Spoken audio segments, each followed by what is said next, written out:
Mañana, lo que hoy estamos celebrando y haciendo es algo muy valioso para la iglesia. Cristo,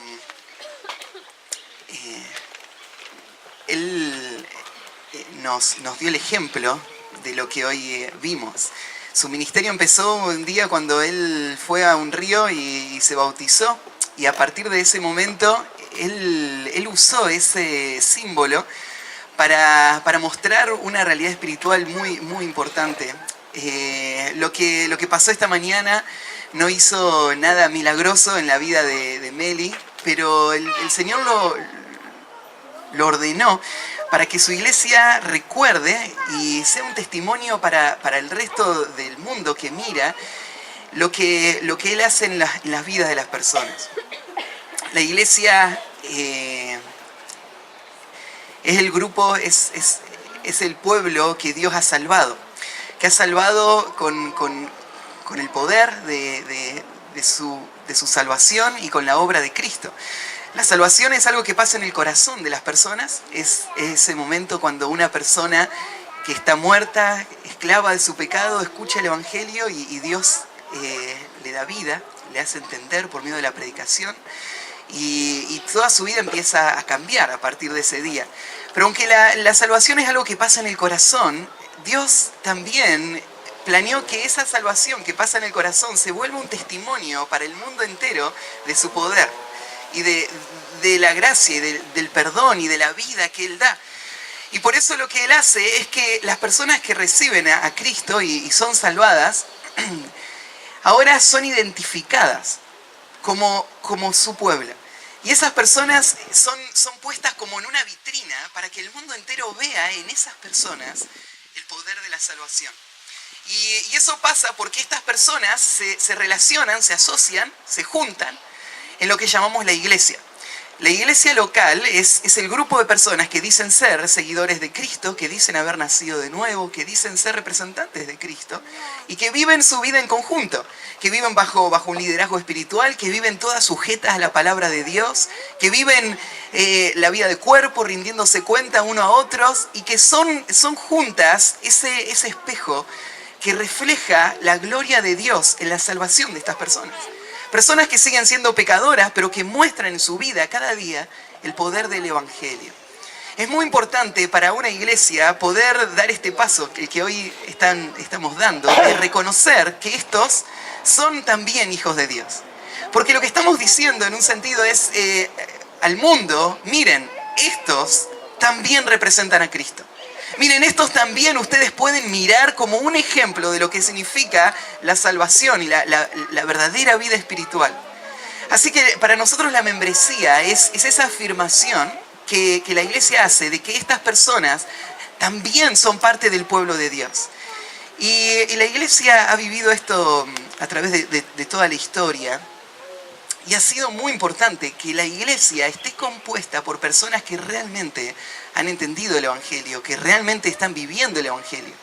Y la iglesia lo protege cuidando este día, cuidando el día en que estas personas dan testimonio de que son de Cristo, y la iglesia lo afirma.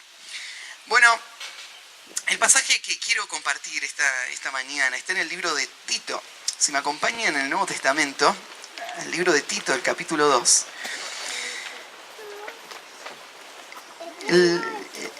Los versículos que quiero leer tienen que ver con este tema de una vida que es afectada por la fe que profesa. Una persona que dice ser de Cristo y ahora es llamada a vivir como un verdadero creyente. No recuerdo si en algún momento ya compartí algún pasaje de este libro, pero Tito es una de las pocas cartas que tenemos en el Nuevo Testamento que fueron dirigidas a una persona en particular. La mayoría de las cartas fueron escritas a iglesias, pero tanto Tito como Timoteo como Filemón fueron escritas a personas específicas. Les cuento un poquito de quién es Tito para que entendamos por qué se está diciendo lo que vamos a leer ahora. lo que creemos es que Tito era un hombre que había nacido y crecido en la zona de lo que hoy sería Siria. Y ahí en su ciudad natal, él escuchó el Evangelio y lo creyó. Probablemente fue por medio de la predicación de Pablo que él conoció a Cristo. Él no era judío, era un gentil. Y su historia debe haber sido muy parecida a la historia de Timoteo. En un momento, él, después de su conversión, fue invitado por Pablo a acompañarle en un viaje misionero y se convirtió en un compañero más, en un compañero de equipo. Hicieron varios viajes y visitaron muchos lugares. Él fue un compañero de Pablo. Y en uno de esos viajes, Pablo lo va a dejar a Tito en una isla, en la isla de Creta, para que él representara a Pablo y al ministerio que estaban haciendo en toda esa zona. La isla de Creta era un lugar muy difícil para hacer ministerio. Pablo mismo lo explica en el capítulo 1. Y la isla de Creta era un lugar donde la gente vivía vidas muy liberales. Vidas llenas de pecados, ¿no es cierto? Eran conocidos en el mundo entero por todo lo que ellos hacían ahí. Y en ese lugar tan difícil se había predicado el Evangelio y gente se había convertido y se habían empezado iglesias y Tito tenía la tarea de supervisar la obra. Y lo que tenía que hacer Tito era simple. Él tenía que mantener la verdad del Evangelio, predicar sin comprometer la doctrina sana, en medio de una cultura muy difícil, y después mostrarle a estas personas cómo vivir de acuerdo a esa doctrina sana. Y tenía que no solamente explicárselos, sino que tenía que ordenarle lo que tenían que hacer. Y tenía que tomar una posición de liderazgo, no solo influencia, sino corrigiendo y poniendo a la iglesia en ese carril de obediencia. Para Tito iba a ser una tarea muy difícil. Pablo ya había probado a Tito tiempo atrás, cuando lo dejó en Corinto. Tito estuvo un tiempo ahí en esa iglesia, también haciendo una función muy difícil. La iglesia de Corinto, al principio, la gente se había convertido, había empezado a crecer, pero había gente muy inteligente en Corinto, ¿no? Que creían ser más sabios que el Evangelio. Y ahí en Corinto se había creado un espíritu, ¿no es cierto?, de elitismo, de creerse superiores y de crear partidos, ¿no es cierto?, a donde había llegado al final la iglesia de Corinto a descartar a Pablo como apóstol. Ya no lo querían recibir, no lo querían escuchar más. Y la iglesia se había envanecido, eran gente soberbia, ¿no es cierto?, que aunque se habían convertido, habían caído muy bajo, aún en los pecados y en la vida inmoral. Y ahí a Pablo lo dejó a Tito para que se encargara de arreglar las cosas. Y Tito estuvo tratando de mediar, enseñando la doctrina sana y ayudando a esta iglesia a restaurar esa pureza del Evangelio y de la vida santa.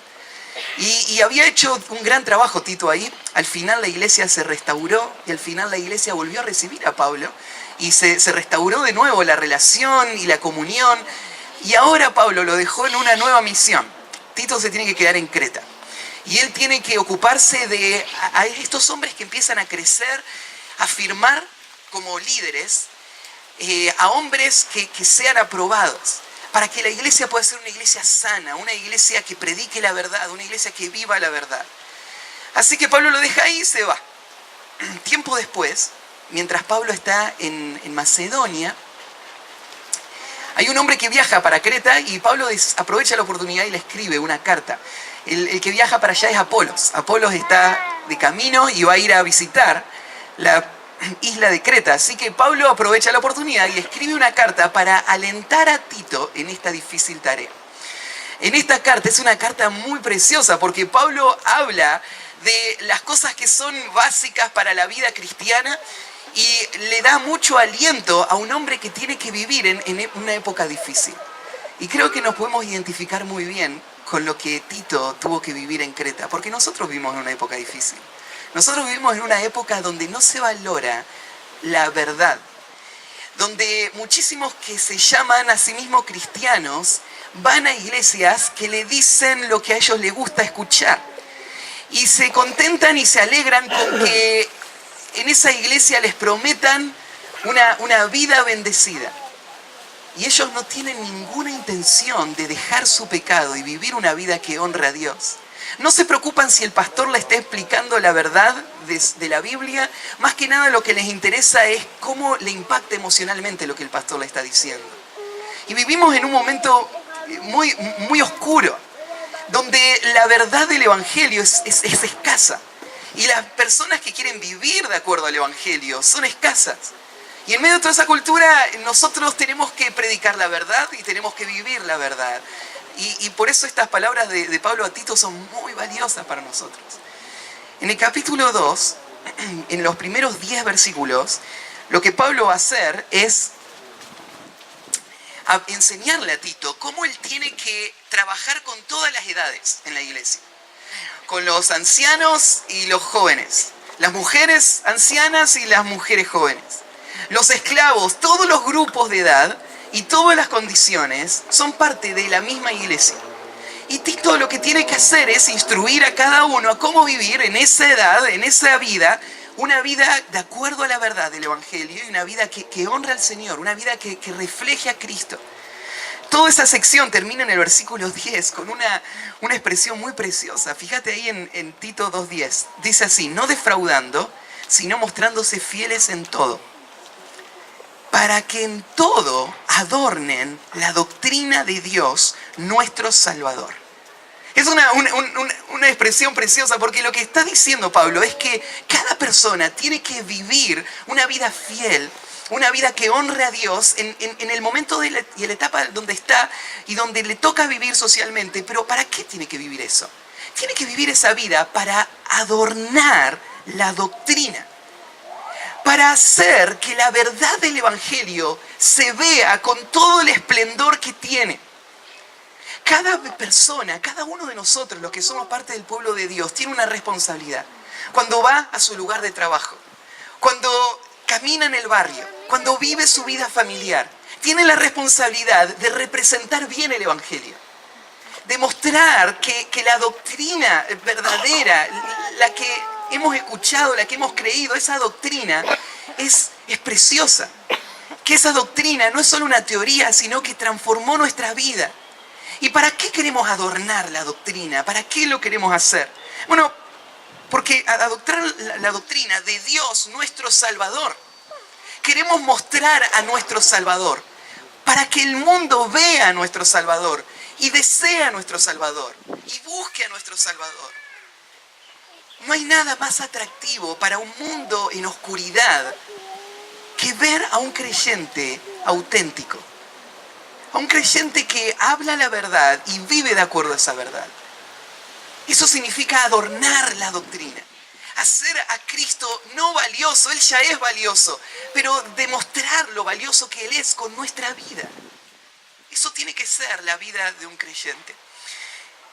Y entonces termina ahí el versículo 10 y ahora llega el versículo 11 y vamos a leer del 11 al 14, donde Pablo va a explicar la base sobre la que se construye esa vida. Una vida que puede ser un adorno a la doctrina, una muestra de la verdad del Evangelio. Es una vida que se construye sobre la gracia de Dios. Hay mucha confusión en cuanto a este tema de la gracia y este pasaje es un pasaje del Nuevo Testamento y de toda la Biblia más claros que nos enseñan la esencia de lo que es el Evangelio. Y vamos a leerlo y mientras lo leemos, creo que el tema que trata esta sección, yo le puse de título a la predicación de hoy, el creyente frente a la gracia de Dios. El creyente frente a la gracia de Dios. Toda la vida de un creyente es el resultado de una persona que ha entendido la gracia y que está cada día de su vida parado frente a la realidad de la gracia de Dios en su vida. Y esa gracia que él entendió es la que le transforma y hace que su vida pueda ser ese adorno a la doctrina de Cristo. Así que leamos los versículos. El versículo 11 dice así: porque la gracia de Dios se ha manifestado para salvación a todos los hombres, enseñándonos que renunciando a la impiedad y a los deseos mundanos, vivamos en este siglo sobria, justa y piadosamente, aguardando la esperanza bienaventurada y la manifestación gloriosa de nuestro gran Dios y Salvador, Jesucristo, quien se dio a sí mismo por nosotros para redimirnos de toda iniquidad y purificar para sí un pueblo propio, celoso de buenas obras. El versículo 11 comienza diciendo el por qué, ¿no es cierto? Y ese por qué es la razón de todo lo que dijo antes. Esta es la razón por la que debemos vivir esta vida y es la forma en la que la vamos a vivir. Y él dice, porque la gracia de Dios se ha manifestado para salvación a todos los hombres. Bueno, ¿qué es gracia? Gracia es lo que vos escuchaste hoy en los testimonios. Meli nos decía, yo no puedo entender cómo un Dios tan bueno, tan puro, tan limpio, se haya fijado en mí para salvarme, para perdonarme, para llevarme a su cielo, para llamarme su hijo. ¿Cómo explicar eso? Y hay una sola explicación, y es esta palabra, gracia. Gracia significa que no hay ningún mérito, no hay ninguna razón. Yo no hice nada, no soy diferente a todos los que se pierden. Pero hay algo en Dios. Hay una bondad especial en Dios, en la que Él quiso hacer algo que no tenía que hacer. No estaba obligado a hacer, yo no tenía el derecho de reclamar que Él lo hiciera. Fue algo que Él quiso hacer por esa bondad que está en Él. Ese amor tan grande que Él sintió, que hizo que Dios quisiera hacer esta obra de salvación.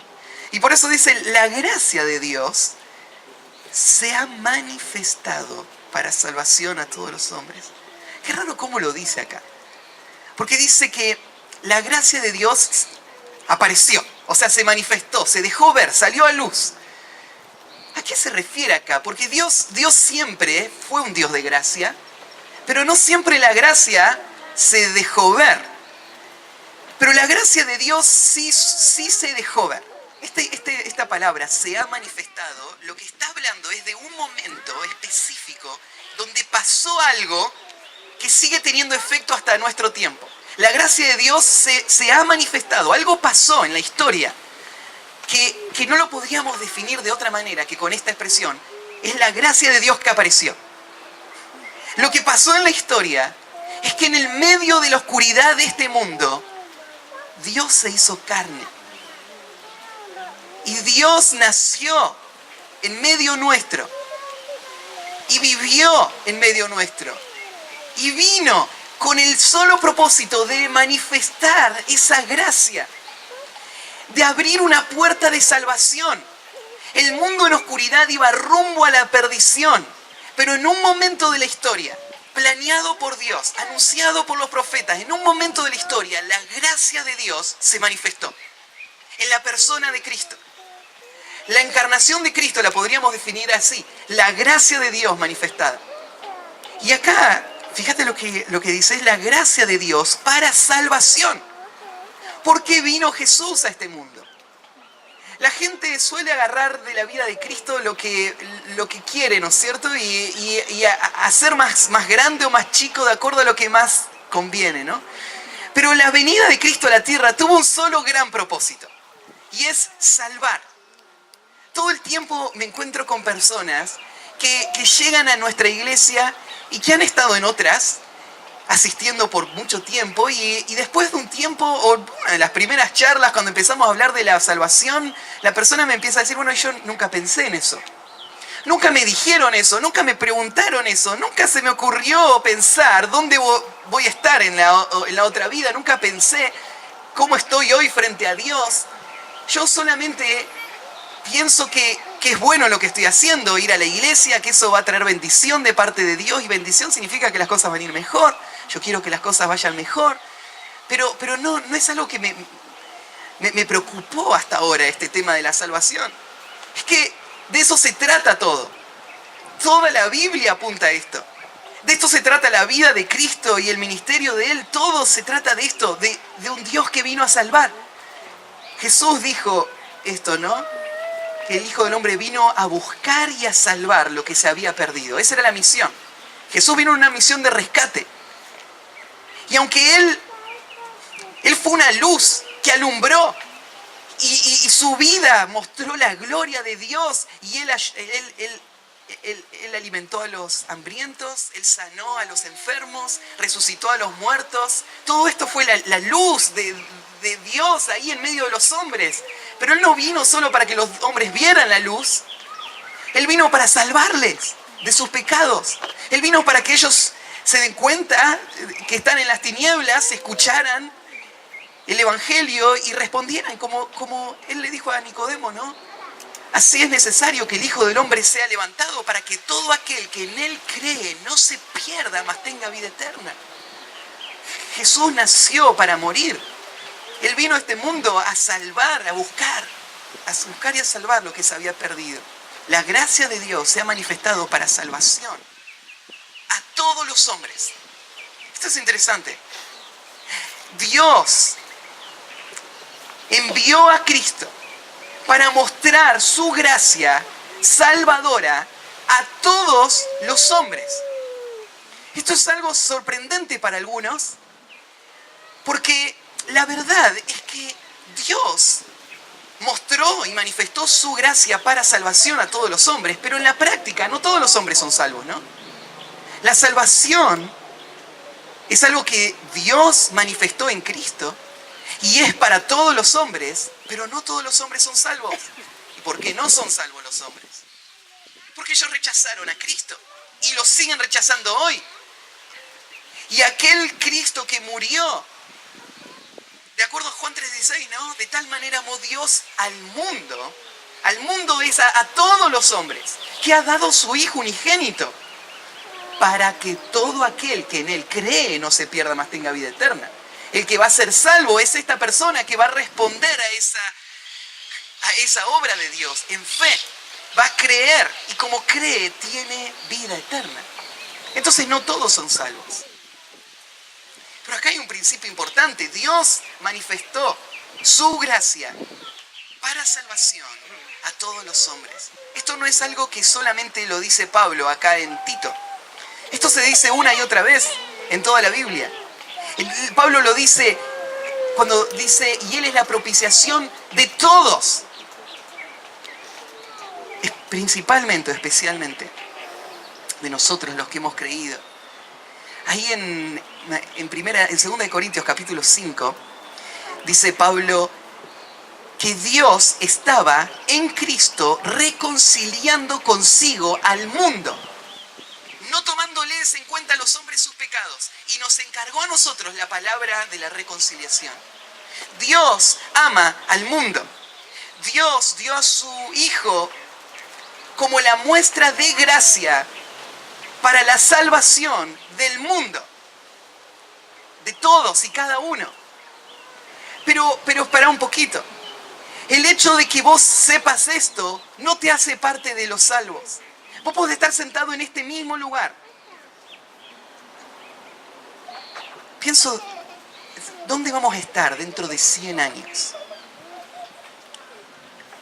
Bueno, todos nosotros, dentro de 100 años, vamos a estar en uno de dos lugares. O en un lugar de tormento eterno, que es el lugar que merecemos por nuestro pecado, o en un lugar de bendición eterna, que viene por gracia, por medio de la fe. Hoy hay un llamado que el Evangelio te hace a creer, porque la gracia de Dios se ha manifestado para salvación a todos los hombres. No hay ninguna persona que no sea salvable. Todos pueden ser salvados. Cualquiera de ustedes puede responder al mensaje del Evangelio. A la medida que lo están escuchando, ahora mismo podés arrepentirte de tus pecados, creer en Cristo y tener vida eterna. Pero no todos los hombres van a ser salvados.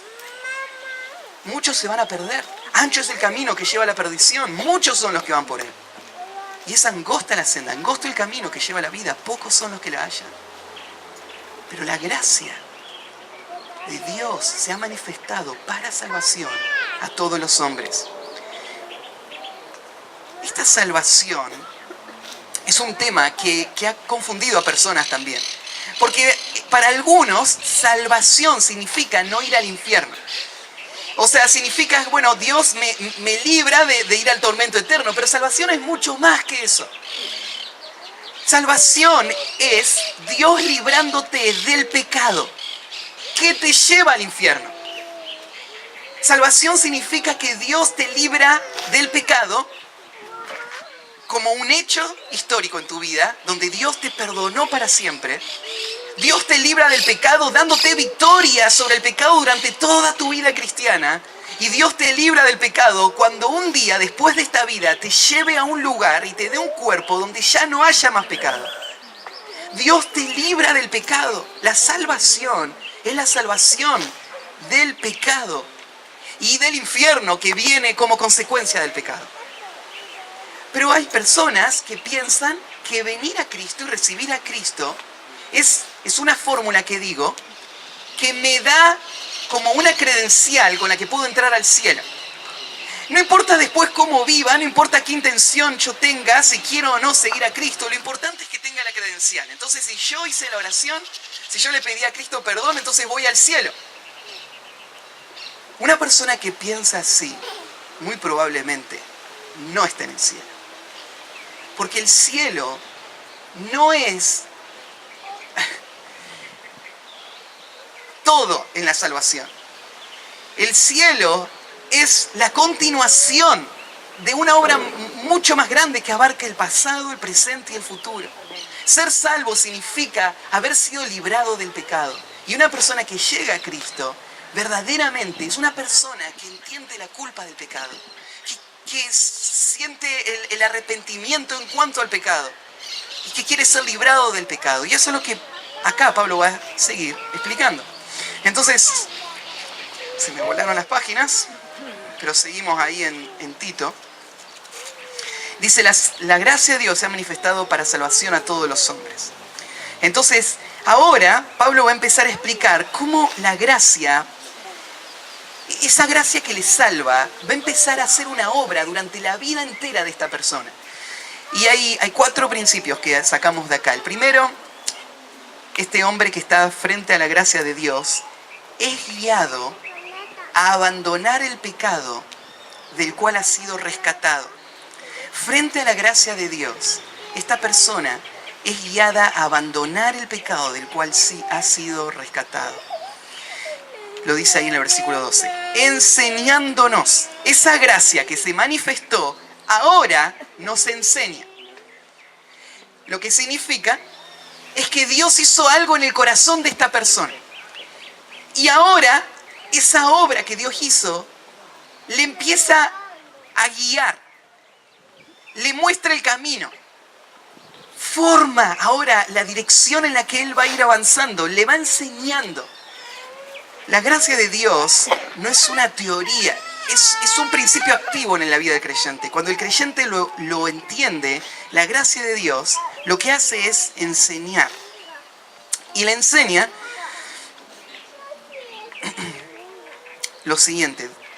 Fíjense, hay un aspecto negativo y un aspecto positivo. Arranca diciendo, enseñándonos que, renunciando a la impiedad y a los deseos mundanos, esa sería la parte negativa, renunciar, y la parte positiva, vivamos en este siglo sobria, justa y piadosamente. Lo que hace la gracia, en primer lugar, es guía a la persona a abandonar el pecado del cual ha sido rescatado.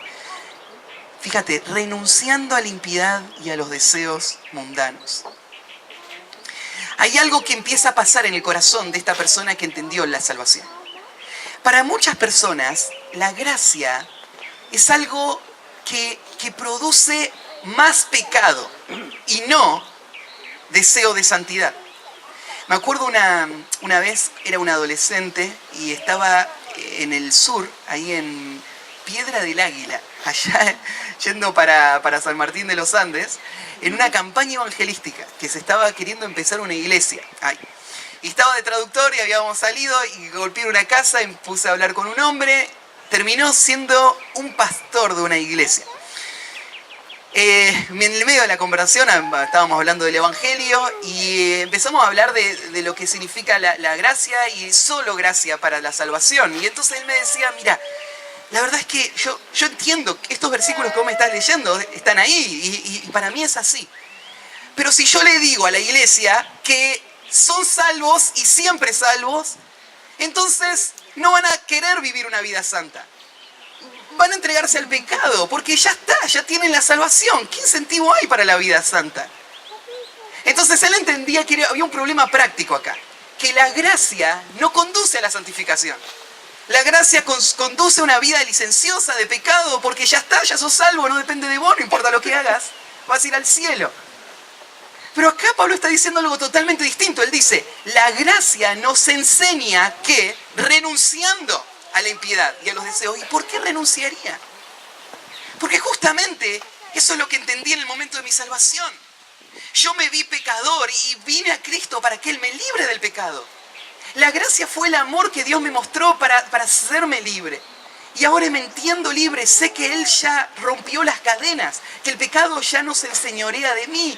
Ahora entiendo de que soy libre para agradarle a Él y quiero agradarle a Él. La gracia de Dios nos enseña a vivir una vida de santificación. Una persona que dice, ahora puedo vivir como quiero porque igual ya voy al cielo, es una persona que no entendió la gracia. Porque la gracia nos enseña a renunciar. Esta palabra renunciar es una expresión que significa negar, decir no. Y acá Pablo está diciendo, la gracia de Dios nos lleva a renunciar y dos cosas menciona. Primero menciona la impiedad. ¿Qué es impiedad? Bueno, vamos, son dos palabras, ¿no es cierto? No piedad.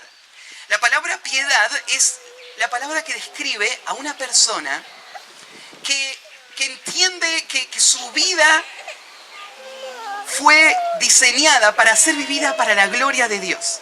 Una persona piadosa piensa que cada cosa que él va a hacer tiene que estar enfocado en Dios. Es para Él. Es una vida enfocada en la gloria de Dios. La impiedad es todo lo contrario. Es esta persona que vive para sí mismo. Que vive para su propio deseo y para su propio corazón. Y eso le lleva a toda clase de formas en las que él vive lejos de la voluntad de Dios. La impiedad es lo que caracteriza a una persona sin Cristo. Es una vida centrada en sí mismo. Es una vida que no tiene como eje central a Dios y su ley y su verdad y honrarle a Él y vivir para su gloria. Eso es la vida de impiedad. No importa lo que piensen los demás, no importa que parezca en apariencia una vida moral, pero cuando esa vida no tiene a Dios como el eje, es una vida impía. La vida impía es rechazada por Dios. Hay textos, ¿no es cierto?, que hablan que la impiedad de los hombres es la razón por la que la ira de Dios viene sobre los hombres. La ira de Dios viene sobre los hombres porque los hombres rehúsan vivir para su gloria y ellos fueron creados para su gloria. Y la impiedad trae la ira de Dios. Entonces, lo que hacemos es renunciar a la impiedad y lo segundo, a los deseos. Estos deseos están explicados en muchos textos. ¿Les suena tal vez familiar esto que Pablo está diciendo acá? Porque siempre él usa esta misma fórmula. La vida cristiana se trata de despojarse y revestirse, dice Efesios capítulo 4. Abandonar y seguir. Lo que abandonamos es, acá dice, la impiedad y los deseos mundanos. Por ejemplo, en Efesios dice lo que abandonamos es el viejo hombre. Lo que antes éramos, lo que antes gobernaba nuestra vida, los pensamientos y deseos que antes eran todo para nosotros, ahora los crucificamos. Ahora ya no vivimos para seguir nuestros propios deseos, ahora vivimos para hacer la voluntad de Dios. Sabemos que los deseos que están adentro nuestro están contaminados por el pecado. Y no dejamos que nuestro corazón dirija nuestra vida, sino nuestra obediencia a Dios. Y cuando obedecemos a Dios, Dios satisface. Dios no es un Dios cruel que no nos deja disfrutar. Dios es un Dios que satisface. Pero la verdadera satisfacción está en la obediencia. Para poder obedecer, lo que tenemos que hacer es renunciar a los deseos mundanos. Ahí la palabra mundano que usa, ¿no es cierto? Es la idea de las cosas de este mundo. Antes de conocer a Cristo, este mundo era todo para vos. Toda tu vida estaba girando alrededor de las cosas de este mundo. Nunca vino ningún pensamiento a tu mente en cuanto a la trascendencia de las cosas. Vos viviste para este mundo, para satisfacer los deseos inmediatos de esta vida. Eso fue tu vida. Pero ahora, ¿qué dice Dios? Bueno, Colosenses capítulo 3, versículo 1 al 3. Si habéis resucitado con Cristo, buscad las cosas de arriba, donde está Cristo sentado a la diestra de Dios, porque habéis muerto y vuestra vida está escondida con Cristo en Dios. Ahora vos lo que hacés es considerarte muerto a este mundo, muerto a todos los planes de este mundo, muerto a todos los proyectos de este mundo, y vivo solamente para un propósito, para lo eterno. Vivo solamente para lo celestial. Ahora tu mente está enfocada en lo celestial. Entonces, la gracia nos enseña. ¿Qué nos enseña? Nos enseña a abandonar el pecado del cual hemos sido liberados. Ya somos libres. Dejémoslo atrás. Eso es el viejo hombre. Ese es el pasado. Queda atrás. Pero no solo eso. En segundo lugar, este hombre es guiado a vivir la realidad de la nueva vida que ha recibido. Es guiado a abandonar el pecado y es guiado a vivir la realidad de la nueva vida que ha recibido. Dice en el versículo 2 entonces, renunciando a los deseos mundanos, vivamos en este siglo sobria, justa y piadosamente. Fíjate, vivamos en este siglo. Este siglo es en esta época, en este mundo, en este tiempo. Dios quiso que el creyente, al momento de conocer a Cristo y entender el Evangelio, no desaparezca de este mundo y aparezca ya en la gloria y entre en el estado eterno, sino que quede acá. Y viva el resto de su vida en este mundo. Así es como estamos hoy acá. Creyentes que aunque miramos hacia el futuro, nuestra vida también entiende que lo importante es vivir en este mundo y tiene un concepto de responsabilidad presente esto. Vivir en este mundo, en este siglo, en lo que nos toca vivir hoy, los años que el Señor nos dé, lo que queda de nuestra vida, voy a vivirla. ¿De qué forma? Hay tres descripciones acá, ¿no? De forma sobria, justa y piadosamente. La palabra sobria ahí es la idea de autocontrol, de dominio propio. Hay un texto, si dan para atrás un par de vueltas las páginas, en 2 de Timoteo, capítulo 1, versículo 7, mirá cómo dice. ¿Cómo tenemos que vivir el tiempo que nos resta acá, en esta vida, mientras estemos en este mundo? Tenemos que vivirlo de forma sobria. Sobria es control. Versículo 7 dice así, porque no nos ha dado Dios espíritu de cobardía, sino de poder, de amor y de dominio propio. Dios nos ha dado un espíritu, su espíritu. Y Dios nos ha dado la capacidad de poder tener dominio propio. ¿Qué significa el dominio propio? Bueno, nuestro corazón todavía está infectado con el pecado. Eso nos provoca reacciones, trae cosas a nuestra mente, nos quiere empujar hacia deseos, pero el poder de Dios que está en nosotros nos da la capacidad de controlar eso, de frenar esos impulsos, de no seguir esos deseos y de traerlos a la obediencia a Cristo, traer los pensamientos a la obediencia a Cristo. Claro que el diablo quiere hacerte pensar de que sos impotente, que estás a la merced de tus deseos, que nunca vas a poder cambiar, que vas a vivir en fracaso hasta el final de tu vida, pero eso es una mentira, porque Dios nos ha dado espíritu de dominio propio. Y lo que Pablo está diciéndole a Tito es que él tiene que guiar a la iglesia a que aquellos que han dicho que creen en Cristo abandonen el pecado y vivan cada día de su vida mientras estén en este mundo de forma sobria, no controlada por nada, no controlada por ninguna adicción, no controlada por ningún comportamiento, no controlada por nada más que por la obediencia a Cristo, dominio propio. Vivan esa vida, no en tus fuerzas, porque vos antes no lo podías hacer, pero ahora sí, porque tenés a Cristo y tenés su espíritu en vos, que es un espíritu de dominio propio. Que vivan entonces en este mundo de forma sobria. Lo segundo, que vivan de forma justa. Justa significa que en todas las relaciones que vos tenés, vos vivas de una forma que honre a Dios. Que vivas de forma justa en todo, en tu lugar de trabajo, en tu familia, en la vida de la iglesia. Que tu comportamiento en cada cosa pueda honrar a Dios. Vos tenés que luchar por esto, porque de nuevo el pecado está dentro tuyo. Pero el Señor te llama a vivir lo que te queda en este mundo de forma justa. Y la última, piadosamente, esto tiene que ver con tu relación con Dios. Yo te decía, piedad significa tener a Dios como el eje de tu vida. Piedad tiene que ver con temor reverente a Dios y con una vida que está unida a Él. Entonces muchos teólogos han observado en estos tres principios, tres direcciones que el creyente tiene en mente cuando está viviendo su vida cristiana. Primero, hacia adentro. Hacia adentro, él lucha con el pecado para poder vencer el pecado y dominar el pecado que está dentro suyo. Hacia afuera, horizontalmente, él busca vivir una vida en todas sus relaciones que en cada detalle honre a Dios. Y verticalmente, él busca vivir una vida en temor reverente a Dios. No solamente obedeciendo la ley superficialmente, sino manteniendo el principal mandamiento, que es amar a Dios con todo el corazón, alma, mente y fuerza. Vivir una vida piadosa, una vida en dependencia de Dios, para la gloria de Dios. Esa es la vida del creyente hoy. Y eso, ¿cómo lo hace el creyente? La gracia se lo enseña. La gracia se lo enseña. Cuando él entendió el Evangelio, ese Evangelio que escuchó ahora va a producir este efecto.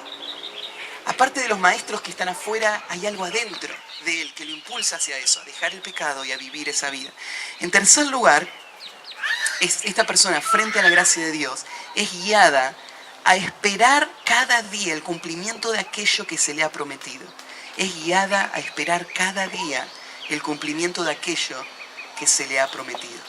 No solamente el creyente tiene que vivir en este siglo de forma sobria, justa y piadosamente, sino que también el creyente mira hacia el futuro, mira hacia adelante, mira hacia algo que está en camino por aparecer, y lo dice en el versículo 13, aguardando. Fíjate acá la palabra que interesante, aguardar. Aguardar, por ejemplo, vos viniste hoy para acá, probablemente te tomaste el colectivo. Saliste, te paraste en la parada y lo que estabas haciendo ahí es esperar. Esperar un colectivo que vos sabés que viene. Bueno, suponés que viene, ¿no?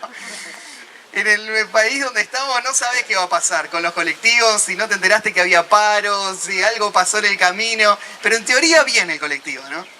Yo me acuerdo, viví un tiempo en otro país donde en la parada vos tenías un cronograma, bueno, tenemos un colectivero acá.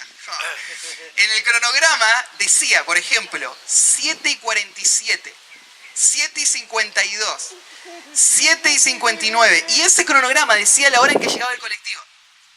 Algo que no sé cómo es que funciona, pero llegaba en el horario que te decía.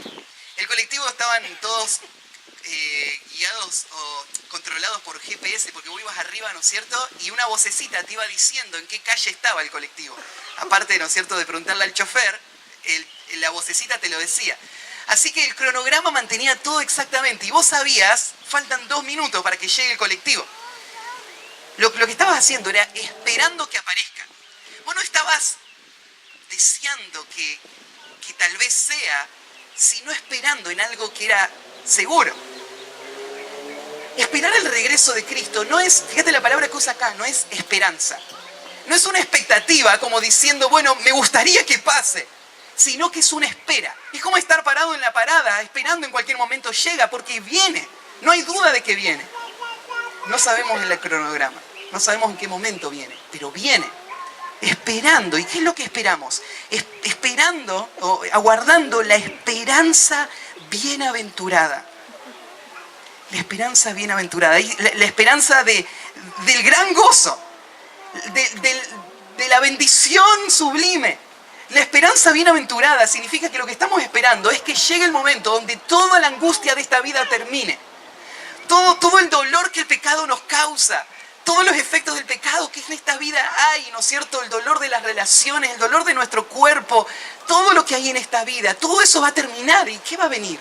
Va a venir una bienaventuranza, un gozo imposible de describir, que la Biblia lo explica en muchas formas, ¿no es cierto? De una ciudad que Dios está preparando, de un nuevo cielo y una nueva tierra, donde mora la justicia, donde todo ha sido planeado por Dios para llevarle gloria a Él, y hay gozo y deleite por siempre. Eso es lo que estamos esperando. La esperanza bienaventurada la estamos aguardando, esperando que llegue, esperando el momento donde el pecado desaparezca para siempre. Y esa lucha que vos tenés hoy termine y vos puedas entrar en esa gloria. Pero esa esperanza no es solo un lugar, no es solo el cielo, no es solo el reposo. La esperanza tiene que ver con la persona, que es la esperanza. Porque dice, aguardando la esperanza bienaventurada y la manifestación gloriosa de nuestro gran Dios y Salvador, Jesucristo. Lo que estamos esperando es que aparezca una persona. Una persona que es el cumplimiento y es la señal de esa gran esperanza, de ese gran futuro. Es Cristo. Cuando Él aparezca, Él va a aparecer en gloria. Ahí la palabra glorioso, lo que está expresando, ¿no es cierto? Es que cuando Cristo llegue, todo lo que rodea a Cristo va a mostrar la grandeza de Dios. Cuando Cristo vino a esta tierra, Él vino en humillación. Él nació en un pesebre, como un niño, tal como los que vemos cada día nosotros. Y Él vivió una vida humana, natural. Fue humano verdaderamente, tal como nosotros lo somos. Pero Cristo hoy ya no está en ese estado de humillación. Hoy está en un estado de exaltación. Cuando Juan, en Apocalipsis capítulo 1, vio a Cristo en esa revelación que Dios le dio, Juan cayó como muerto a los pies de Cristo. Juan usa expresiones para hablar de la gloria de Cristo, ¿no es cierto? Hablando de su rostro, de sus vestidos, de sus pies, de sus ojos, de su boca, como una forma en que nunca se habló así de Cristo. Es que Cristo está en la gloria hoy. Él está sentado a la diestra del Padre y Él va a volver en gloria. Y en la aparición gloriosa de Cristo va a hacer que todo lo que hay en este mundo se vea tan opaco al lado de esa gloria. ¿Te pasó alguna vez que estás en medio de la oscuridad y una luz muy pequeña te parece que es brillante? Te parece, ¿no es cierto?, atractiva porque todo es oscuro. Y de repente llega el día y sacás eso a la luz del día y ya no es nada. Nosotros vivimos en esta era, pero aguardamos la manifestación gloriosa de Cristo, donde todo lo que vos ves, todo lo que en esta vida parece atractivo, parece tan hermoso, parece tan digno de tu amor, de tu deseo, todo eso frente a Cristo es nada. Y nosotros esperamos que aparezca la verdadera gloria, no la falsa de este mundo. La aparición gloriosa, y mira el título que usa. ¿De quién? De nuestro gran Dios y Salvador Jesucristo. A quien esperamos es a nuestro Dios Jesucristo, a nuestro Salvador Jesucristo. Ustedes saben que hay personas que niegan la deidad de Cristo, que dicen que Jesús no es Dios. Él es el Hijo de Dios, te dicen. Eso parece noble, ¿no? Los testigos de Jehová cuando vienen a tu puerta te dicen, no, Jesús es el Hijo de Dios. Por supuesto, es el Hijo de Dios.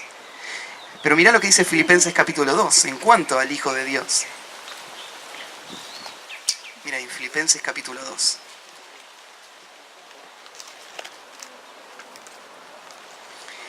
Dice en el versículo 5, haya pues en vosotros este sentir que hubo también en Cristo Jesús, el cual, siendo en forma de Dios, no estimó el ser igual a Dios como cosa a que aferrarse.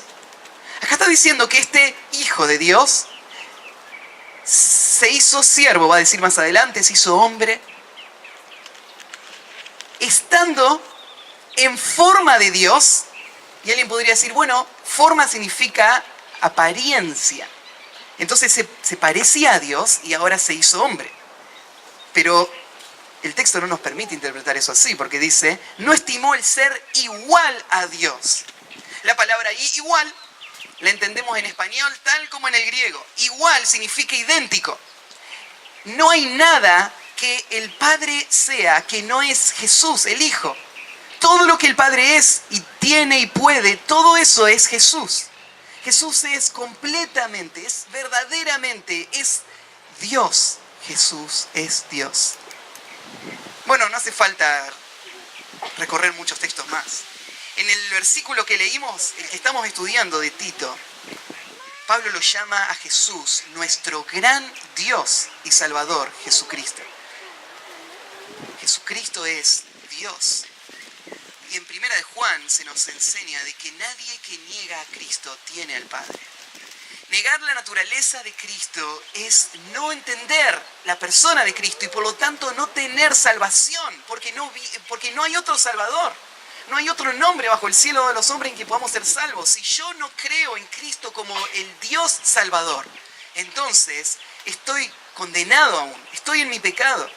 Porque solamente un Dios hombre podría representar a ese Salvador capaz de unir a Dios y al hombre.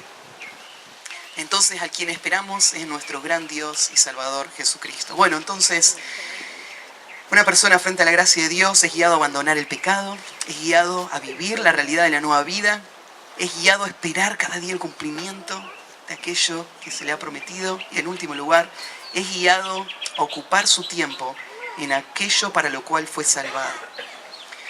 Una persona frente a la gracia de Dios es guiado a dedicar su tiempo a aquello para lo cual fue salvado.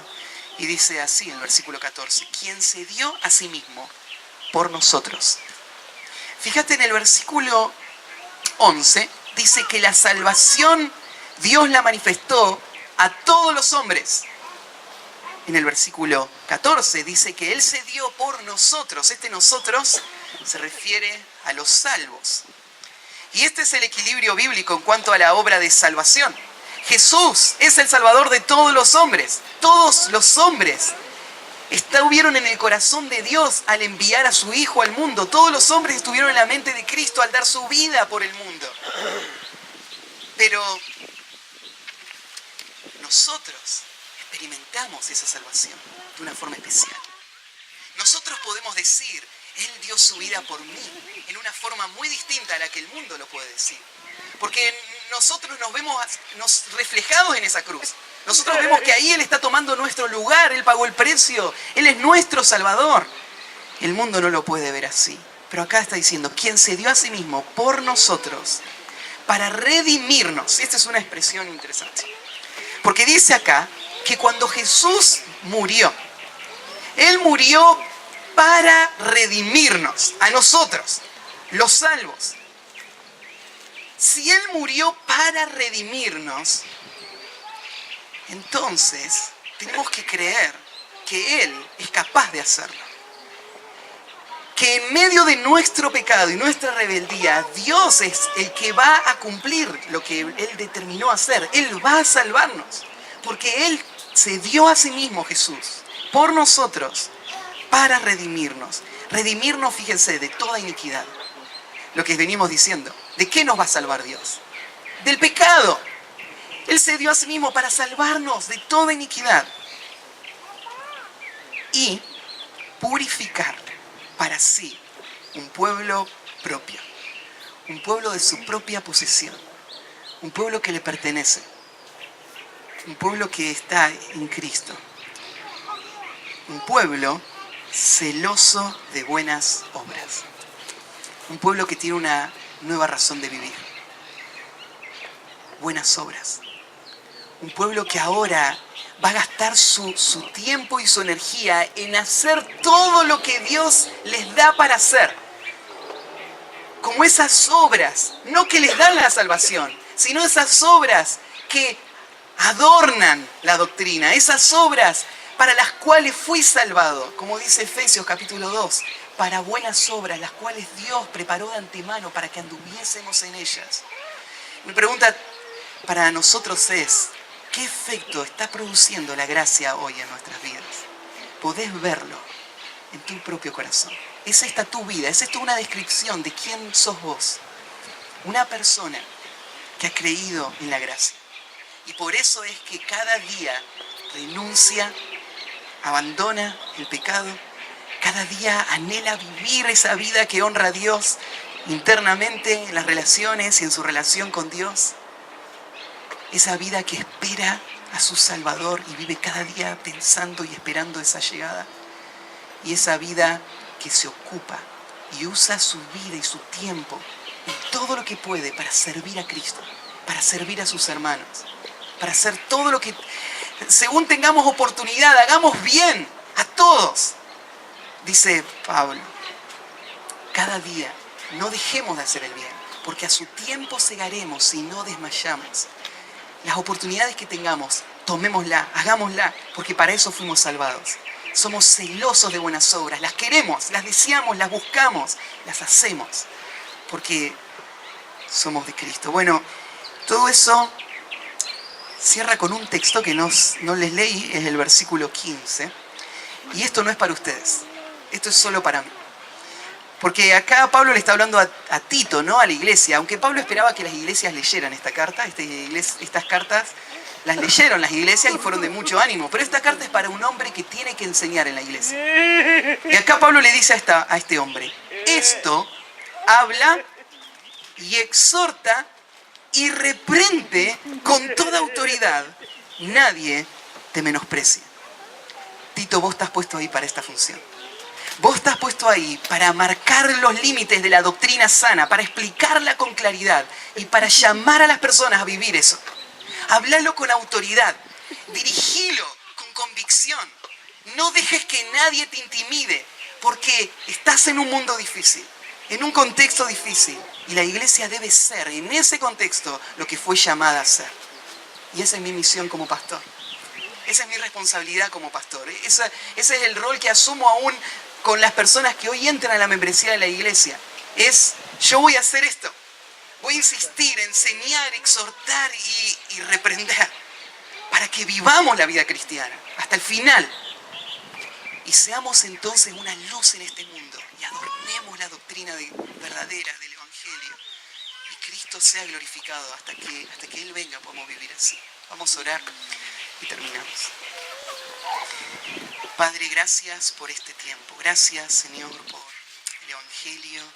Gracias por estos textos que son un incentivo, una vez más, a poder vivir la vida cristiana tal como fue diseñada para ser vivida. Gracias, Señor, por el poder que está en nosotros. Gracias por Cristo. Gracias, Señor, por las promesas preciosas que anhelamos y esperamos y aguardamos, Señor, cada día. Y te encomiendo a ti, nuestra iglesia, sosténnos, ayúdanos a vivir de esta manera cada día hasta el final. En nombre de Cristo Jesús.